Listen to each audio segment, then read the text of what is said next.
to go, and I'm going to dip into my next module. That module I just shared with you, the core rapport methodology, by the way,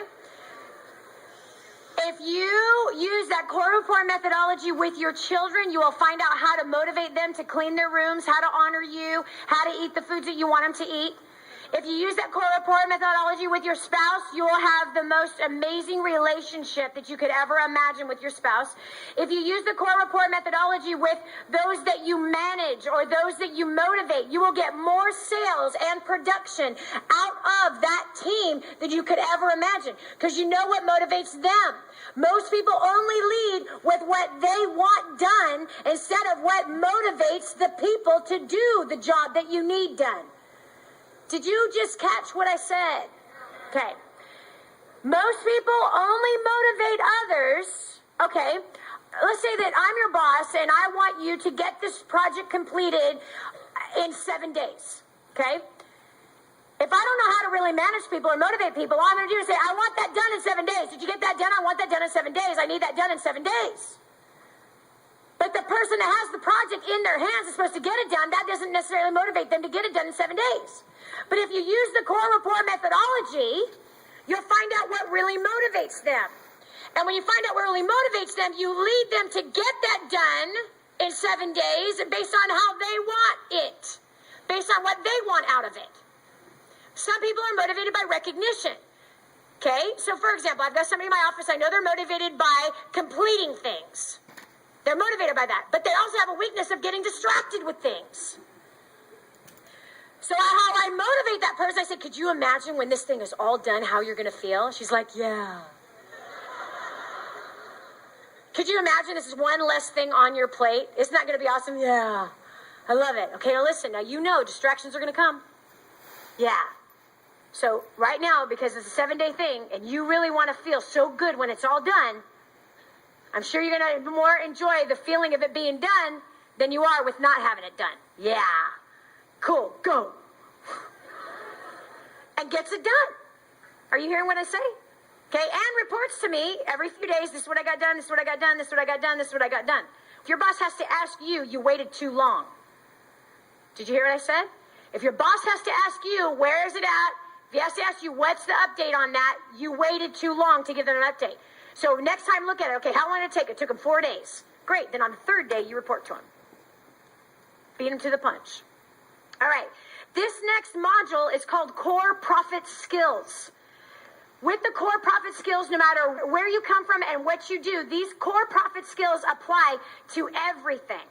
And now that you've just learned the core rapport methodology, it makes the core profit skills so simple and so fast and easy to do. There are 8 that I'm going to give you right now. 8 core profit skills. Number 1 is exposure. Exposure to whatever it is that you have, whatever it is that you are marketing. It could be advertising. It could be some sort of literature that you're putting out there. It could be some advertising on the internet, in newspapers, radio, TV.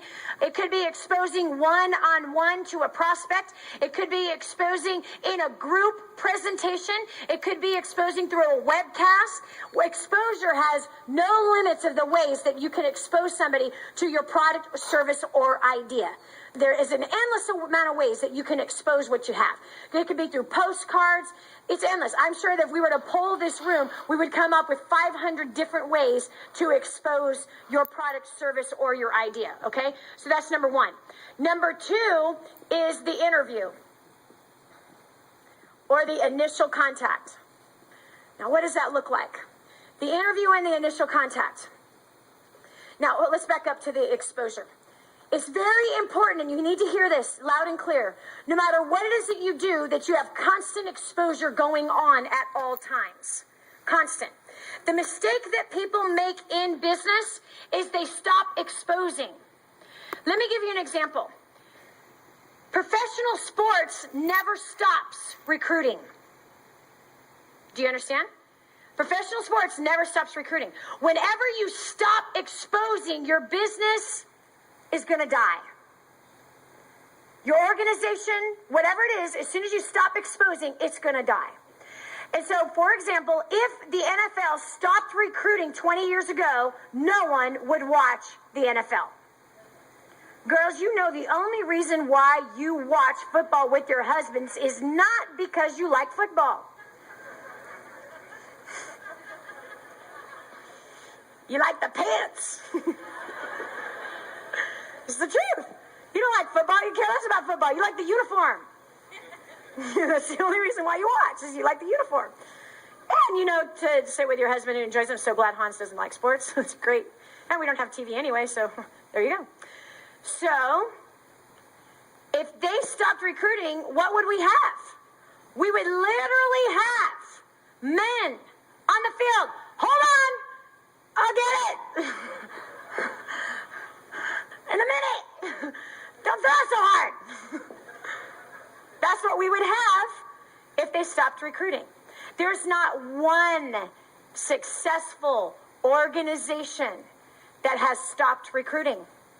If you are a manicurist, you have to constantly be exposing, advertising, promoting what you have. As soon as you stop, your clientele dies. If you are in the hair business and you think that you're all full and everything's always going to be fine, you have encountered a spirit of stupid. I'm not kidding you.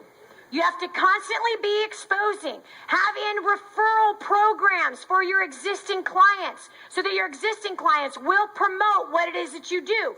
If you do whatever you do with a spirit of excellence, all the people that are your clients are your walking advertisements. Did you hear what I say? If your people are happy with what you have sold them or service you have given them, they are your walking advertisements if you've done it properly. If they don't tell anybody about it, then it shows you what kind of relationship you've had built with them. Do you hear me? How many of you don't get enough referrals? Let me ask that question again. How many of you not get enough referrals? Okay. Now, two things. How many of you get a lot of referrals? Do not get comfortable. Some of you are in a position where you have built something so great and so big that you constantly have business coming to you. Do not get lazy with that. And don't get full of pride with that. Still take care of every ounce of business as though you had none. Did you hear what I said? Still take care of it. You see this all the time with organizations, people starting things out. That in the beginning, they take care of all those people and they do their best with those people. They go the extra mile. They're doing the thank you cards and they're really honoring people and they're really building that camaraderie with their clientele. But then they get so big that they forget about the thing that got them there. And so now everything's automated. Everything's automated. Everything's untouched. And you're too busy to be able to contact. And you have no time for anybody. Guess what? You will begin to lose your following. Not only that, your business will stay right there. It will not grow. Just like this, the biggest hindrance to a bonus is the bonus itself. The biggest hindrance to a promotion is the promotion itself. Can I tell you why? Because you get lazy and lackadaisical once you get there. You stop doing the very activity that helped you get there instead of continuing to climb yourself up from there. So you got to go back to taking care of those relationships, taking care of those people. So it's the same. And that's the 98%. You need to hear this loud and clear. There are many of you in professions right now that I know of personally where you became very successful in your profession and then you stopped exposing. Because you thought that it was going to last forever. Can you write this down? Thinking that something is going to last forever is a poverty 98% mentality. It's a habit. Thinking that you're taken care of forever is a 98% mentality. You are not. You are not. When you stop doing the activity of exposure, it's going to die. How many of you have had clientele dwindle? And you just found out why. Yes. Constantly exposing. Put in referral programs for your current clients, the people that are happy with you, to refer business to you. Put in things that trigger that to happen for you. And I'm telling you, the bottom line foundation of that is relationship with the core rapport methodology that we just finished talking about. So exposure, interview, the initial contact.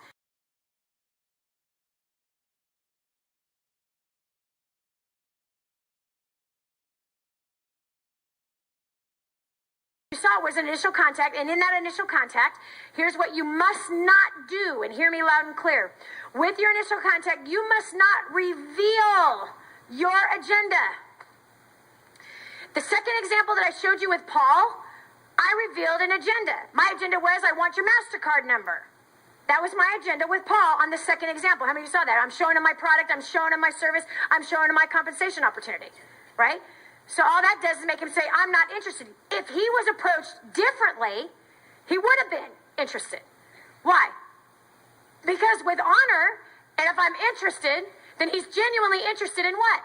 In me. Because why? There's trust that's been established there. There's honor that's been established there. Write this down. People are looking at what you're doing, deciding whether or not they want to do it. People are watching the way you do things, deciding whether or not they want to work with you. And if you honor people, they want to work with you. They want to work with you. They will move across the country to come and work with you if you have that kind of a setup. So number 1 was exposure. Number 2 is initial contact. Number 3 is the presentation. Number 4 is the close. Number 5 is follow up. Number 6 is on the job training. Number 7 is duplication. Number 8 is leadership development. Every business, whether you realize it or not, just like how many of you did not realize that you were really in sales? How many of you did not realize that you were in sales? Yeah. Okay. Now you know you're in sales, right? But then I taught you how not to sell. I'm going to really show you how not to sell here between today and tomorrow. Okay, number 1, exposure. This is a process that every business goes through. Every business goes through this. Every church goes through this. Let me prove it to you. Every family goes through this. Exposure. Looking for a date. They got married. Exposure. First date. First date was the initial contact. They met. She thought he was a jerk. She found out he was talking about a horse. Then they had the first date. Okay? In that first date, he gave a presentation, and so did she. How many of you know I'm telling you the truth? That in that first date was a presentation. In that presentation, after a little while, he closed her. And she closed him. The sale was closed. Now they're in the marriage, which is the follow-up process, building the relationship. Okay? Then they're going to have a baby.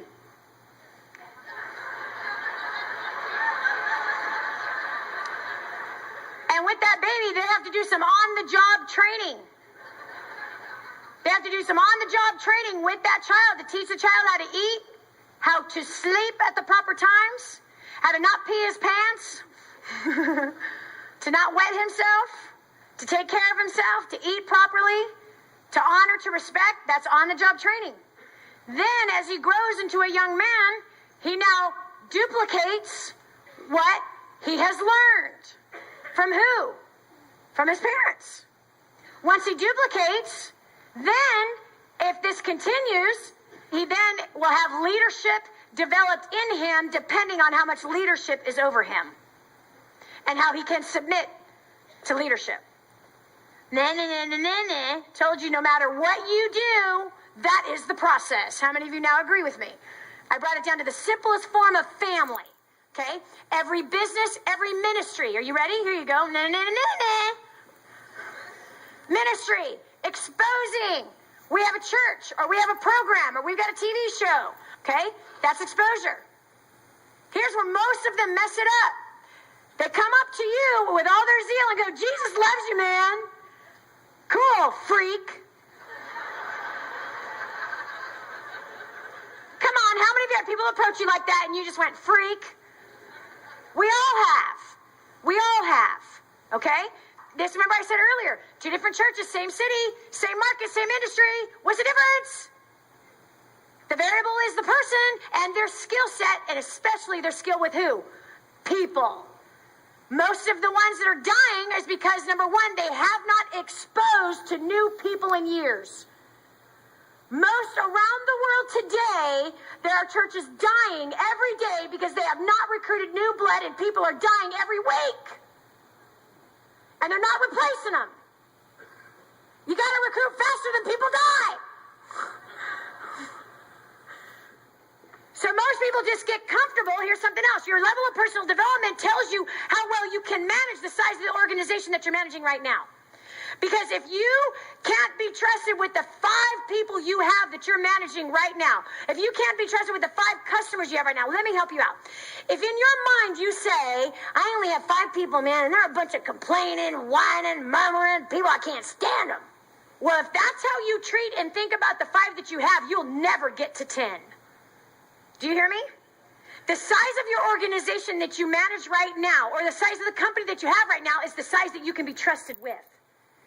It's the size that you have the skill set for.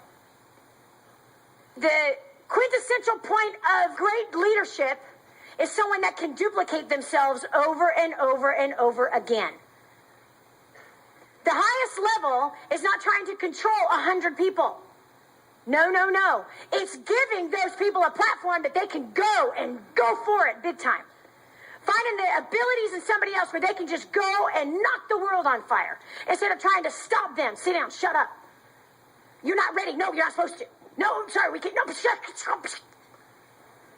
They can't figure out how come no one wants to come on Sunday. Exposure, interview, that initial contact with the person that is not going to a church. The initial interview, remember, do not expose your agenda in the first contact. Hey, you want to buy my product? Hey, you want Jesus? Same thing. How about this one? Oh my gosh, Rob, I'm going to say it. There he is, Rob and Michelle. Michelle's the one that did my hair, by the way. Rob and Michelle, we've been friends for, Michelle and I, 13 years. And her husband, Rob. Check it out. Rob's approach when he first got in the business, let me give you 2 things, okay? When he first got into business with me and he was first learning sales, he was a construction worker who then learned how to do sales. And I taught him how to do sales. When the very beginning, when he started to learn how to talk to people, this was his approach. He would go into a mall and he made a decision that he's going to talk to 30 people a day. And this one time he came back from talking to somebody and he went up to this woman and he says, hey, do you want to make some extra money? And she went, oh.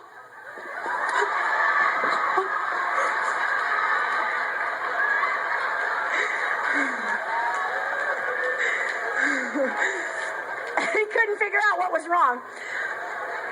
Okay? That was the initial approach that he was using. It might have been a different approach, being a young, nice-looking man over to a woman, you know. The other thing that I had told him initially when he was first, remember I said that people are looking at what you're doing, deciding whether or not they want to work with you. Okay? They're looking at what you do and deciding whether or not they want to work with you. So he came in and we used to do presentations, and a sales presentation, and in this presentation, he came in and he had nobody show up. All the people that he had interviewed on the phone, no one had showed up, and he invited some friends and family members and no one showed up. So then he's sitting there and he's like, you know, and you can see he's a redhead, you know, drill sergeant look, you know, he's kind of German looking, you know, his eyes kind of go back in his head. He's like, Okay, so here's Rob, and he was not smiling. He's all ticked off, man. And I said, dude, are you excited about what you're doing here with the company? And he says, yes. I said, tell your face. Because I can't tell. People are stupid, man. That's what he said. People suck. That's what he said. They just tick me off, man. They say they're going to do one thing, and then they don't do it. They don't get it, man. They drive me crazy. I'm like, whoa. It's time to take a day off, Rob. Because who would want to work with somebody that is like that? And I said, dude, I said, why would they ever want to work with somebody who's stressed out and ticked off all the time? I said, tell your face that you're excited about the opportunity you have inside the company. Because then they might want to come and check it out. And sure enough, he changed it, and he built something big and dynamic, and actually was in the top 5 several times and then inside of the entire company. He and his wife both. So, If you could go from that to what he had done. By the way, used the core report methodology. He went on and he worked with Harley Davidson. You ever heard of Harley Davidson? Okay. Selling motorcycles. #1 salesperson at his company. Sold how many bikes in how many years? 800 bikes in 4 years. 800 bikes in 4 years using the core report methodology. Using this process right here, also the core profit skills, he used that process, sold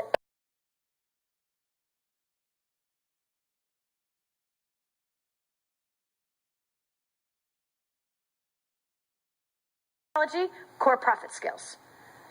Got it? He knew no stranger.